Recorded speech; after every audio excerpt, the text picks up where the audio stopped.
দিনের শুরুটা 1 কাপ গরম আদা চা দিয়ে করলে যেমন ক্লান্তি কাটে, তেমনি মিলতে পারে নানা ভেষজ উপকারিতা। চলুন জেনে নেওয়া যাক সকালে আদা চায়ের উপকারিতা। হজমে সহায়ক। আদায় থাকা প্রাকৃতিক উপাদান বদহজম, পেট ফাঁপা এবং পেটের অস্বস্তি দ্রুত দূর করতে সাহায্য করে। রোগ প্রতিরোধ ক্ষমতা বাড়ায়। আদা রয়েছে প্রচুর অ্যান্টিঅক্সিডেন্ট ও প্রদাহরোধী উপাদান, যা শরীরের রোগ প্রতিরোধ ব্যবস্থাতে সক্রিয় রাখতে সহায়তা করে। সর্দি কাশিতে আরাম। ঋতু পরিবর্তনের সময়ে সর্দি, কাশি কিংবা গলা ব্যথা দেখা দিলে 1 কাপ গরম আদা চা সাময়িক স্বস্তি ও উষ্ণতা দেয়।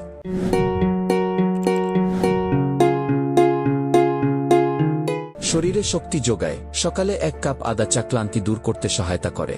আদা চা পানের পর শরীরে সতেজ অনুভূতি দিতে পারে। বমিভাব কমাতে কার্যকর। ভ্রমণজনিত বমিভাব বা সকালে জেগে ওঠার পর হালকা বমি ভাব কমাতে আদা চা খুব উপকারী। ওজন নিয়ন্ত্রণে সহায়ক। আদা শরীরের বিপাকক্রিয়া সক্রিয় রাখতে সাহায্য করে। তবে ওজন কমাতে এর পাশাপাশি সুষম খাবার ও নিয়মিত ব্যায়ামেরও প্রয়োজন।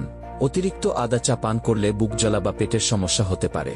বিশেষ করে যাদের গ্যাস্ট্রিকের তীব্র সমস্যা রয়েছে, রক্ত পাতলা করার ওষুধ খাচ্ছেন অথবা যারা গর্ভবতী, তাদের নিয়মিত আদা চা পানের আগে চিকিৎসকের পরামর্শ নেওয়া উচিত।